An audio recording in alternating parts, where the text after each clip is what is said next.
दोस्तों, संत रविदास या रोहिदास जी एक महान संत थे। उनके 12 फरवरी के जन्मदिन पर उनके बारे में सुनना आपको बहुत ही प्रेरणादायी लगेगा।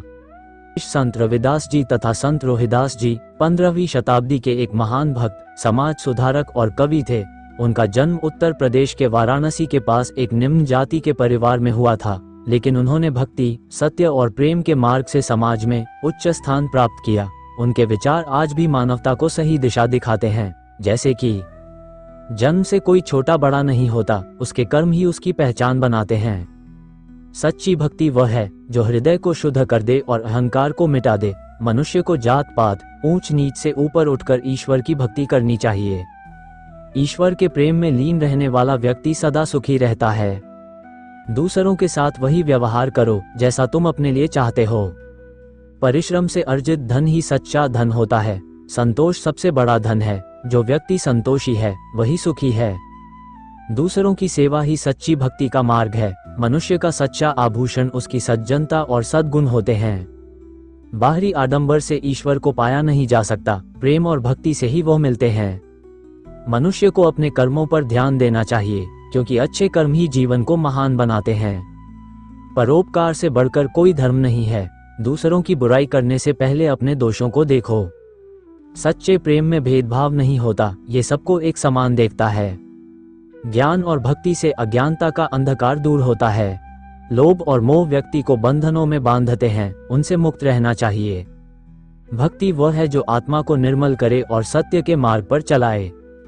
जो दूसरों को प्रेम देता है वही सच्चे अर्थों में ईश्वर का भक्त होता है। जो समय को व्यर्थ गंवाता है वह जीवन का मूल्य नहीं समझता। गुरु के बिना आत्मज्ञान संभव नहीं। गुरु ही सत्य का मार्ग दिखाते हैं। अपने हृदय में किसी के प्रति द्वेष मत रखो, क्योंकि द्वेष आत्मा को दूषित करता है। सज्जन व्यक्ति सच्ची भक्ति के माध्यम से ही ईश्वर को प्राप्त कर सकता है। नाम स्मरण और सत्संग से मनुष्य का जीवन निर्मल होता है। व्यक्ति को अपने अहंकार का त्याग करके दूसरों से प्रेम पूर्वक व्यवहार करना चाहिए। सत्संग से मन को शांति मिलती है और बुरे विचारों का नाश होता है।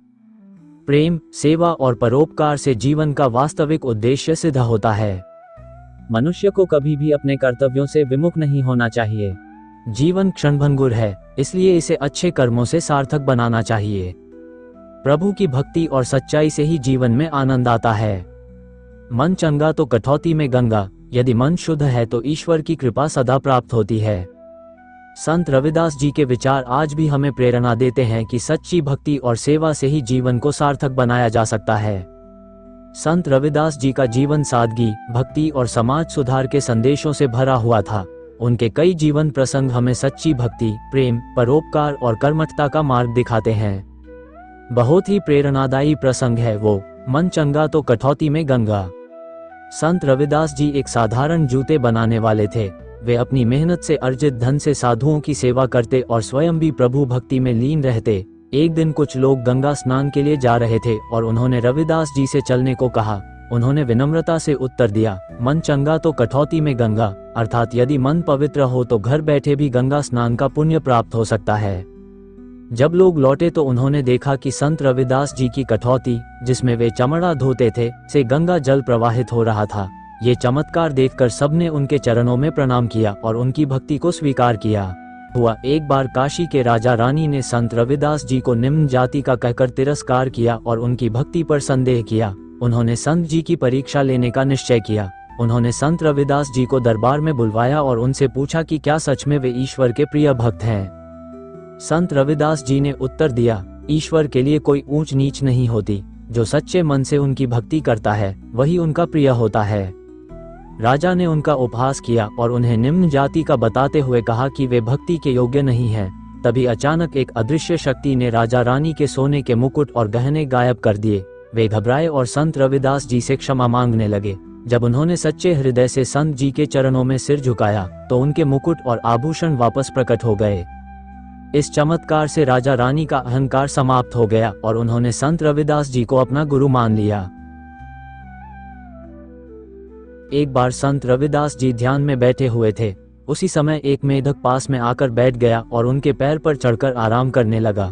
संयोगवश उसी समय एक नाग वहां आया और उसने मेढक को खाने के लिए अपनी जीभ लपकाए। संत रविदास जी ने प्रेमपूर्वक कहा, हे नाग, यह मेढक मेरी शरण में आया है, तुम इसे मत खाओ। संत जी की करुणा देखकर नाग ने मेढक को छोड़ दिया और वहां से चला गया। इस घटना ने ये सिद्ध कर दिया कि संत रविदास जी का हृदय केवल मनुष्यों के लिए ही नहीं, बल्कि समस्त प्राणियों के लिए करुणा से भरा हुआ था।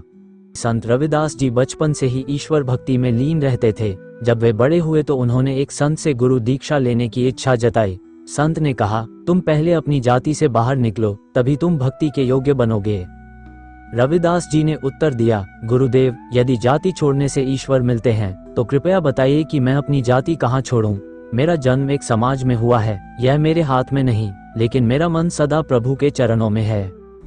गुरु संत रविदास जी की प्रखर भक्ति से प्रभावित हुए और उन्हें अपना शिष्य बना लिया। इसके बाद संत रविदास जी ने समाज में भक्ति और प्रेम का संदेश फैलाया। संत रविदास जी का जीवन हमें ये सिखाता है कि ईश्वर भक्ति के लिए कोई ऊंच नीच, जात पात नहीं होती। सच्ची भक्ति वही है जो हमें प्रेम, करुणा और परोपकार का मार्ग दिखाए। उनके विचार और जीवन प्रसंग आज भी हमें प्रेरणा देते हैं कि सच्चे मन से किए गए अच्छे कर्म ही सबसे बड़ा धर्म होते हैं। संत रोहिदास जी को कला मंच किरण येवलेकर YouTube चैनल परिवार की ओर से हमारे कोटि कोटि प्रणाम।